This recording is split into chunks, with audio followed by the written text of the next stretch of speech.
So this is one video that I kind of wish was out there, or I was able to find. Maybe it is out there and I'm not able to find it. Just talking about what the perfect truck is to have when you get started if you're wanting to get into mobile welding, if you're starting a mobile welding business.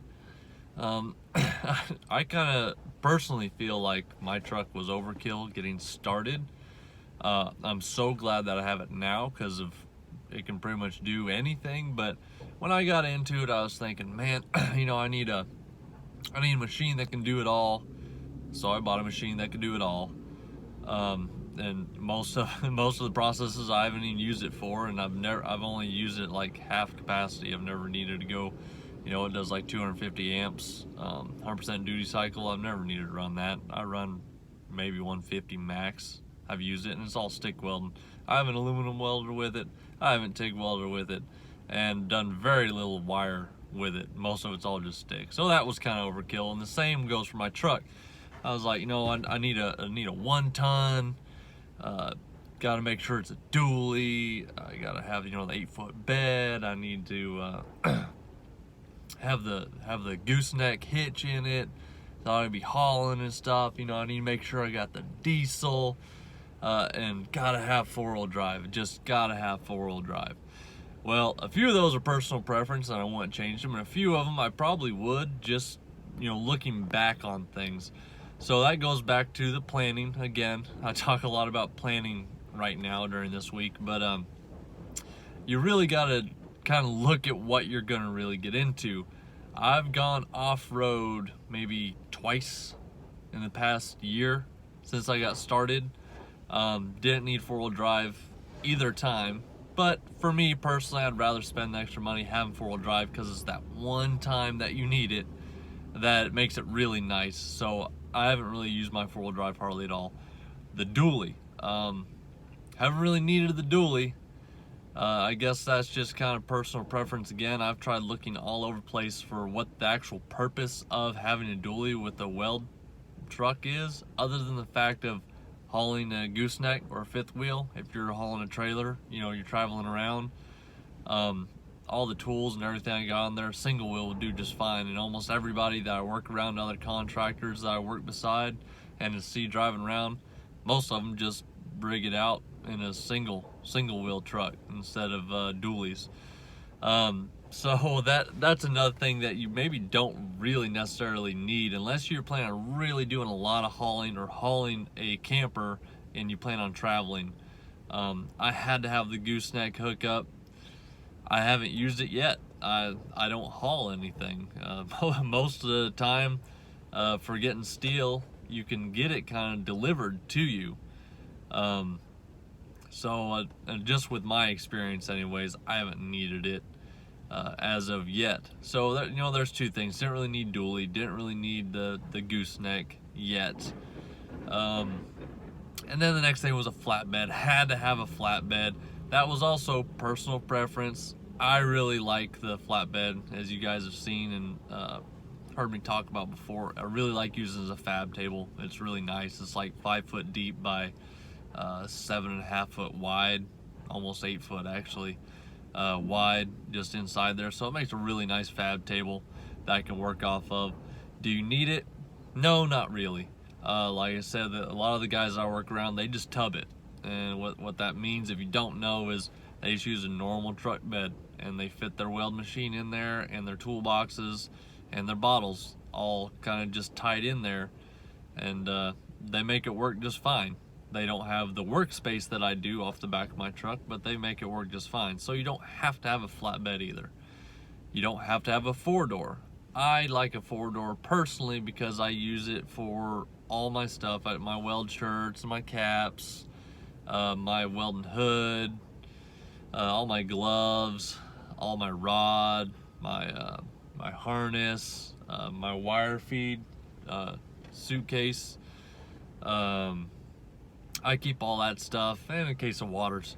And in the summertime, I keep a cooler back there. So that's my personal preference. I kind of use it as more storage and tool area than anything, so you don't really need a 4-door. And then lastly, it comes down to the diesel. I don't really need a diesel. I love that I have it. I got the 6.0. Say what you will about it. We've already gone over it. I really don't care. It's been working great for me since I got it and got it all fixed up with maintenance. So got the 6.0. It gets probably about, maybe best, it gets about 12 miles a gallon. There are diesels out there that get way better. I know Dodge does. But fuel mileage isn't stellar. Fuel costs a lot more, and you just don't really need that power, or I haven't really needed that extra power for hauling what I got on the back of my truck. Like I said, most of the time I'm not hauling a trailer. Almost all the time I'm not hauling a trailer. I think I've hauled a trailer once so far. So maybe in the future I will need the I will need the diesel. I'll need the power, low end torque. I may need the dualies. I may need that gooseneck. But starting out, those are all things that are going to compound. Having a gooseneck, having dually, having a diesel, those are all things that are going to add to the overall ticket price of your truck. When I've got a friend, actually, he's a contractor. He's got the same exact machine as me. He went and bought the same exact machine. He's got his bottles set up and just one toolbox on the back of a half-ton. I don't know what it's doing to his back end. It looks like it's riding just fine to me. I'll let you guys know in a couple years, but he's doing all out of a half-ton, and that's all he needs. So, you know, did I have overkill getting a 1 ton? Probably so. You can get away with 3/4 ton if you really feel comfortable. You can get away with a half ton. You can get away with a half ton and be pulling a trailer. I've seen a lot of guys do that, and it was actually that same friend that for a while pulled a trailer and decided to just put it all on the back of his truck and made it work. So you can do a half ton and just haul a trailer, rig out a trailer, and you can have a nice little, you know, 4x4 trailer or 4x6 trailer, and have everything you need on there too, and have a little working platform. You make a little bench there. So personal preference is some of it. Other parts of it, I was trying to have the everything truck. Like, I was wanting to be prepared for everything, but in the long run, you will overspend if you try being prepared for everything. Just be prepared for what you know you're going to get into.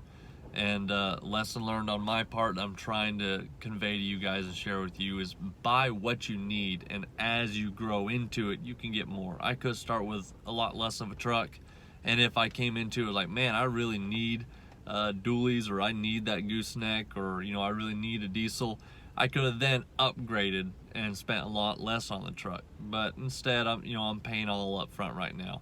And as we know, upfront costs are the hardest thing that you get hit with when you get started, because you just have to spend a lot and not a lot is coming in yet. So that's just my little story for you guys, talking about my truck and what I've experienced.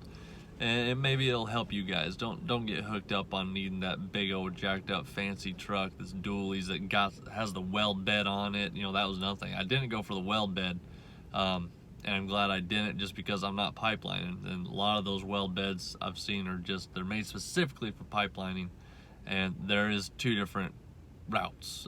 Maybe I'll get into that if you guys want to down in the comments. Leave a comment or something like that if you guys don't really understand that there is 2 different ways to rig out. There's pipelining, and then there's mobile welding contracting. Those are 2 ways to rig out. So if you don't really know about that, leave in the comments, ask about it. Maybe I'll probably do a video about it to get in more detail about it. But I didn't go for that. But you get all the fancy truck, the weld bed, you know, the slicked out weld machine stuff. You'll get into more money than you need to spend. It's not going to be a massive amount, you know. It's not going to be crazy. I think you probably still get away with about $40,000 or so. But at the end of the day, that's going to be more than you need to spend starting out. Work up to that in the next 5 to 10 years. Don't start out with that. That's just my advice. So anyways, I hope you guys have a great day. And as always, I'll talk to you later.